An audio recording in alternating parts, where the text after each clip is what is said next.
সুন্দরী রমণী বুঝি আমার কথাই বলছে, কিন্তু না না না, ওকে আমার পরিচয় জানতে দেব না।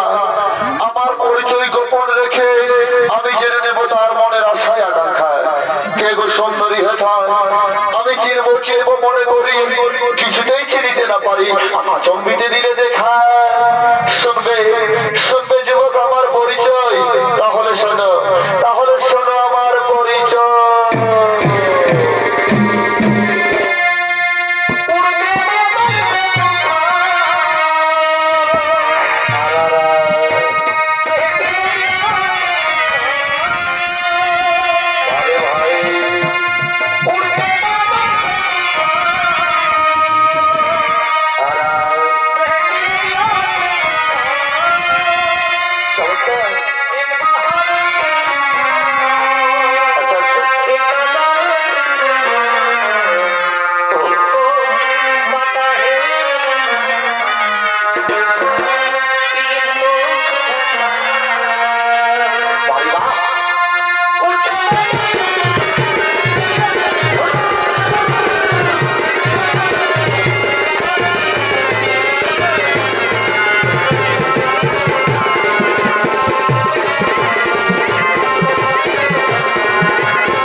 উপস্থিত হয়েছি।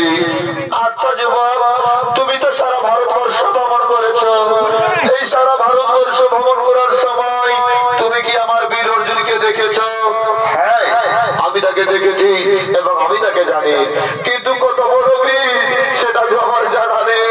এই যুবক, আমার অর্জুনের সম্পর্কে বাজে মন্তব্য করলে আমি তোমাকে মৃত্যুদণ্ড দিতে পারি, তা কি তুমি জানো? তারাও পরশুভদ্রা, তুমি তার মৃত্যুদণ্ড দিতে চাইছো? তুমি কি জানো একে? এ হলো সেই বীর সব্যসাচী অর্জুন। এ মা, আমি কাকে কি বলে ফেললাম? ওরে বউ, তুই কোথায় চলেছিস? আজ তোর দীর্ঘ অবসানের প্রতীক্ষার ফল পেতে চলেছিস। আজ তুই চলে যাচ্ছিস। তুই জানিস না বোন, ওই কাল যৌবন আমাদের মাঝ আক্রমণ করেছে, তাকে আমায় উচিত দণ্ড দিতে হবে। কিন্তু দাদা, আমি যে বড়দের মুখে শুনলাম ওই হস্তিনাপুরের যুবরাজ দুর্যোধনের সাথে আমার বিবাহ ঠিক হয়েছে। আমি যে মনে প্রাণে শয়নে স্বপনে নিশি জাগরণে এই দ্বিতীয় পাণ্ডব অর্জুনকে ভালোবেসে ফেলেছি। আমি যে অর্জুনকে ছাড়া অন্য কারো বলে বনমাল্যের মারা দিতে পারবো না। ওরে বোন, তুই চিন্তা করিস না, এই অর্জুনের সঙ্গে হবে তোর শুভ বিবাহ, শুভ পরিণয়। তুই আমার কথা মতো চলবি, নিশ্চয়ই তোদের বিবাহ সুসম্পন্ন হবে। তোর স্বয়ংবর্ষ ভারতীয় অর্জুন থাকবে, কিন্তু অর্জুন তোকে হরণ করবে না, তুই অর্জুনকে হরণ করে নিয়ে যাবি। রথের সারথি অর্জুন থাকবে না, রথের সারথি থাকবে তুই। আমার কথা মতো চলবে, নিশ্চয়ই তোদের বিবাহ সুসম্পন্ন হবে। আমি এখন আসি রে বোন, আমি এখন আসি।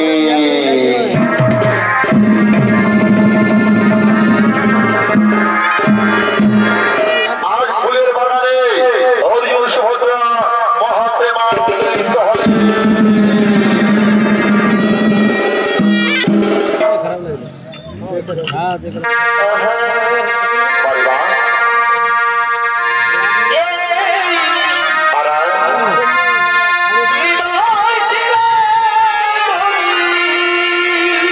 সুভদ্রা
কি হবে ভাই আমার বলো নাই ভরে আচ্ছা আচ্ছা এইভাবে আমি আর ভাই